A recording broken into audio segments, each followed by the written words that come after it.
Mbah Priuk itu adalah salah satu ulama yang mempunyai karomah yang sangat luar biasa. Bahkan berbagai ilmuwan luar negeri seperti Amerika, Jerman, Rusia, dan Australia itu sampai bingung menganalisanya. Nah, apa saja sebenarnya karomah Mbah Priuk tersebut dan siapa Mbah Priuk itu? Mari kita bahas.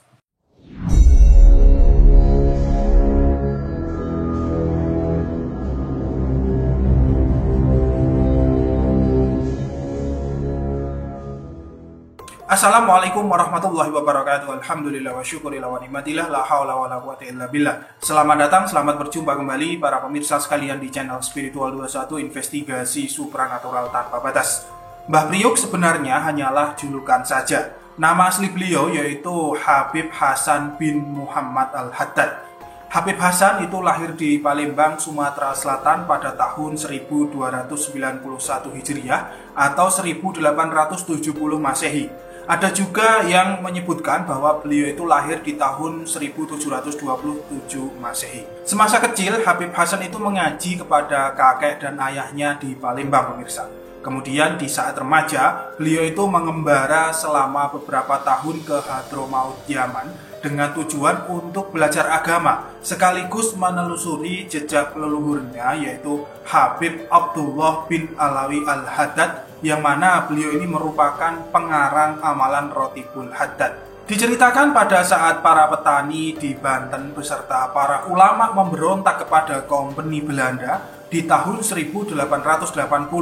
Banyak para ulama itu melarikan diri ke Palembang. Di Palembang tersebut mereka mendapat perlindungan dari beliau Habib Hasan Al-Haddad itu. Hal tersebut tentu saja membuat Belanda itu sangat benci kepada Habib Hasan Al-Haddad karena melindungi musuh-musuh Belanda. Dan sejak saat itulah Habib Hasan itu selalu menjadi incaran Belanda. Namun beliau itu sangat lihai sehingga Belanda itu sulit menangkap Habib Hasan tersebut. Selain itu, Habib Hasan Al-Haddad itu juga terkenal akan karomah-karomahnya. Peluru-peluru Belanda itu tidak bisa menembus tubuh Habib Hasan. Pada kisaran tahun 1899 Masehi, ketika itu Habib Hasan berusia kira-kira 29 tahun, beliau itu berkunjung ke Pulau Jawa ditemani oleh saudaranya yaitu Habib Ali Al-Haddad dan 3 orang pembantunya. Tujuan beliau ke Pulau Jawa adalah untuk berziarah ke makam-makam para aulia dan para wali-wali Allah.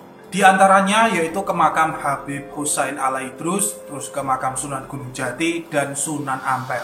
Dikisahkan bahwa di perjalanan ketika di laut itu beliau banyak menghadapi gangguan-gangguan. Mata-mata Kompeni Belanda itu selalu saja mengincarnya, pemirsa. Sebelum sampai di Batavia, perahu Habib Hasan itu dibombardir oleh Belanda. Namun seluruh rombongan itu dapat melanjutkan perjalanan dengan selamat dan sampailah di Batavia. Dalam perjalanan yang kurang lebih itu memakan waktu 2 bulan mungkin 2 bulan lebih tersebut, mereka itu sempat singgah di beberapa tempat. Hingga pada sebuah perjalanan itu perahu mereka itu dihantam oleh badai. Perahu tersebut terguncang dan semua perbekalan itu tumpah ke laut. Untunglah itu masih tersisa sebagian peralatan dapur antara lain yaitu sebuah periuk dan beberapa liter beras. Beberapa hari kemudian mereka kembali dihantam badai. Dan kali ini badainya itu lebih dahsyat dan lebih besar. Perahunya itu pecah dan tenggelam. 3 orang pembantu Habib Hasan itu tewas tenggelam di laut. Namun dengan susah payah Habib Hasan dan beliau Habib Ali itu menyelamatkan diri dengan mengapung menggunakan beberapa sisa batang kayu yang tersisa dari perahu yang pecah itu. Kemudian batang kayu yang ditumpanginya tersebut terdorong oleh ombak-ombak kecil dan juga dibantu dorong itu oleh beberapa ikan lumba-lumba. Hingga kemudian terdampar di pantai utara Batavia. Para nelayan menemukannya dan segera menolong kedua orang itu. Ditemukan bahwa Habib Hasan itu telah meninggal dan Habib Ali dengan tubuhnya yang masih lemah karena diperkirakan 10 hari itu terapung dan tidak kemasukan makanan apapun. Akhirnya Habib Hasan Al-Haddad itu dimakamkan oleh para nelayan tersebut. Kemudian kayu dayung yang patah digunakan sebagai nisan di bagian kepala. Sementara di bagian kaki itu ditancapkan nisan dari sebatang kayu. Dan di samping makam itu ditaruh sebuah periuk nasi milik Habib Hasan Al-Haddad. Kemudian sebagai pertanda itu di atas makam itu juga ditanami dengan bunga tanjung. Lama-kelamaan ya, masyarakat menamakan makam tersebut dengan Tanjung Priuk dan dikenal dengan julukan Mbah Priuk. Misteri, keajaiban, dan karomah makam Mbah Priuk.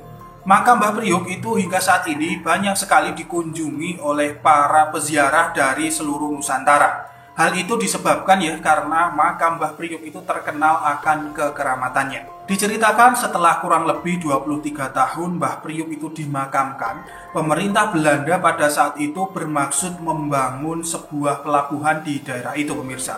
Pada saat pembangunan berlangsung itu banyak sekali kejadian-kejadian janggal dan kejadian-kejadian misterius. Ratusan pekerja dan opsir Belanda itu meninggal dunia. Pekerja-pekerja yang diperintahkan untuk menggali tanah itu hilang secara misterius. Atas kejadian tersebut, pemerintah Belanda itu menjadi bingung dan heran, dan akhirnya menghentikan pembangunan itu sementara. Dan bukan hanya itu saja, mereka setiap malam itu melihat seseorang yang berjubah putih itu sedang berzikir dengan kemilau cahayanya itu duduk di dekat makam Mbah Priuk. Melihat peristiwa seperti itu, pihak Belanda kemudian bermusyawarah dan akhirnya disepakati untuk mengundang seorang kiai ahli ilmu hikmah untuk dapat berkomunikasi dengan sosok berjubah putih tersebut. Alhasil, komunikasi gaib pun berlangsung dan memperoleh beberapa kesimpulan.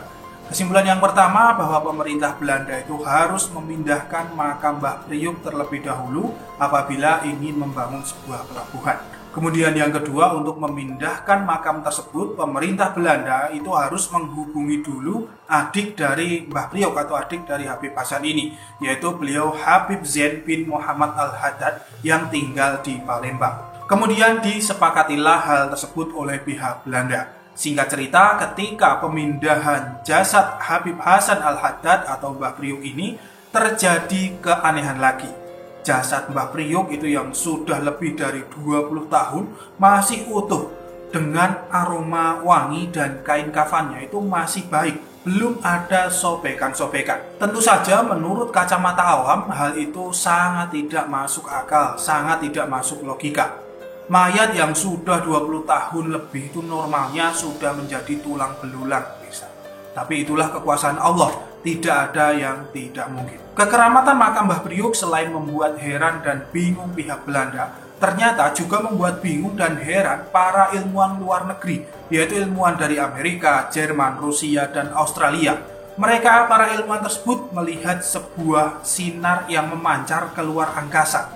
Sinar tersebut terdeteksi melalui satelit. Kemudian ilmuwan-ilmuwan itu menyimpulkan bahwa itu adalah sinar laser, pemirsa. Lalu ditelusurilah sinar itu dan ternyata berasal dari negara Indonesia dan dari Pulau Jawa, tepatnya di makam Mbah Priuk. Dan berbagai utusan dari negara-negara tersebut mendatangi makam Mbah Priuk serta menanyakan perihal sinar laser itu. Lalu dijelaskan oleh ahli waris maupun pengurus makam bahwa sinar itu adalah sinar gaib, di mana merupakan tanda bahwa Mbah Priuk atau Habib Hasan Al-Haddad itu adalah sosok orang soleh yang mempunyai karomah. Mungkin ilmuwan tersebut itu nggak akan mengerti penjelasan mengenai karomah, karena memang sulit sekali untuk dilogika. Apalagi dikaitkan dengan yang namanya sains. Sengketa makam. Pada tahun 2010 silam terjadi sebuah tragedi, karena lokasi pemakaman Mbah Priuk disengketakan oleh PT Pelabuhan Indonesia II. Perusahaan ini meminta Pemda DKI untuk membongkar makam Mbah Priuk tersebut. Kemudian dikirimlah Satpol PP untuk mengeksekusi makam. Namun para ahli waris, para warga dan para santri itu menghadang Satpol PP tersebut, sehingga terjadi bentrokan berdarah, pemirsa. Namun akhirnya makam Mbah Priuk itu tidak jadi digusur, karena ya para warga dan santri-santri itu dibantu oleh pasukan-pasukan gaib yang misterius, sehingga membuat para Satpol PP ketakutan dan akhirnya meminta maaf. Sampai sekarang makam Mbah Priuk banyak sekali diziarahi oleh orang-orang ya, dan di komplek makam itu juga ada kolam, di mana kolam tersebut ada airnya. Banyak yang mempercayai bahwa air tersebut mengandung berkah, mengandung karomah, terutama untuk terapi penyembuhan penyakit. Silahkan bagi siapapun yang ingin berziarah, tawasulan atau tabarukan ke makam Mbah Priok, datang saja ke Desa Koja, Kecamatan Tanjung Priok, Jakarta Utara. Mungkin bisa mengambil air dari kolam tersebut untuk tabarukan, mungkin bisa menyembuhkan penyakit dan lain sebagainya sesuai keperluan Anda. Saya Fatih Nur Alam undur diri, kurang lebihnya mohon maaf. Subhanakallahumma wa bihamdika, asyhadu an la ilaha illa anta astaghfiruka wa atubu ilaik. Alhamdulillahirabbil alamin. Wabillahi taufiq wal hidayah wa ridha wal inayah. Wassalamualaikum warahmatullahi wabarakatuh. Akan selalu ada misteri di dunia ini. Salam spiritual.